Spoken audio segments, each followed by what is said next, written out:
We're going to take a closer look at this old Lloyds tape player that will do 4-track tapes or 8-track tapes. And the tape bay is big enough that you could probably pay some of the extra wide broadcast carts in it too if you really wanted. But let's have a quick look at the tapes. Here's a quick look at the tapes. This is a broadcast cart over here, which actually only has a mono track on it. It's a single track tape. They run a bit faster than the 8 tracks and the 4 tracks did. So this is actually only 3.5 minutes worth of tape at 7.5 IPS probably, something like that. These two carts both run at 3 3/4, but as you can see the 8-track tape has its own little pinch roller, whereas the 4-track doesn't. That's part of the machine. But you can see there's a lot of similarities between the 4-track and this old broadcast cart, and that's kind of the progression as well. These were earlier than the 4 tracks, and the 4 tracks were earlier than the 8 track. So with this tape player, there's a lever over here. In the middle is 4-track position, and you can see the bay is relatively open, but if we move the lever up, it's an 8 track, and now we have a little wall here and a catch for the 8 track. On the back side of the player, you have the AC line in. You've got power and right speaker cord and left speaker cord. So this must have gone out to an amplified speaker set.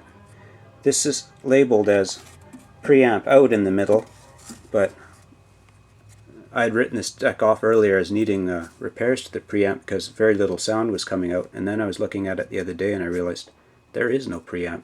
So this is actually tape head out. And now I've got these lines plugged into the phono port on my receiver, and as you'll see in a second, we get sound. So let's get some tapes out and we'll give it a try. Okay, so let's give this thing a go. For starters, we've got an 8-track. Slide that in there.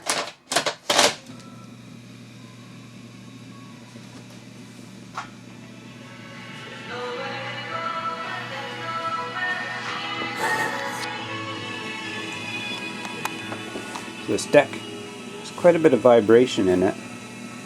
Not so much that it can feel, but it's noisy and a little bit of vibration.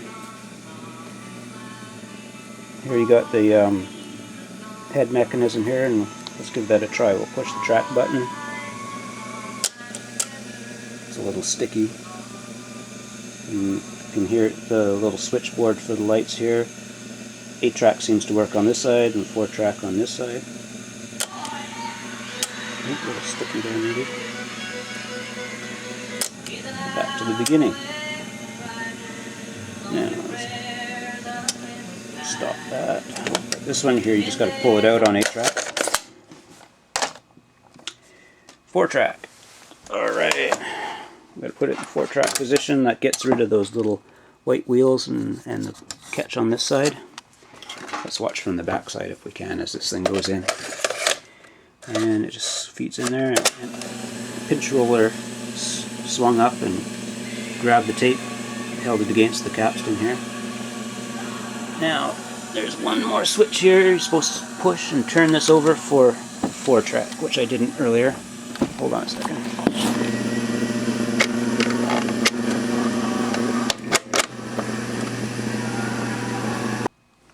Okay, so there's one more button. We've got the track change button over here. You push 1, 2, 3, 4, or in the case of a 4-track, 1 and 2.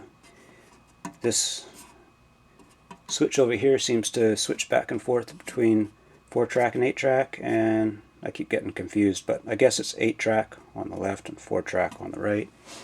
And right now we've got it pushed in and turned over to the right, so we should be in 4-track. Got that switch in 4-track. Takes a bit of a push to get it in there, and then the pinch roller should swing up. See if we can see it. Now the light switch is operating over here. So the other neat thing is this broadcast cart will play in here in the 4-track position.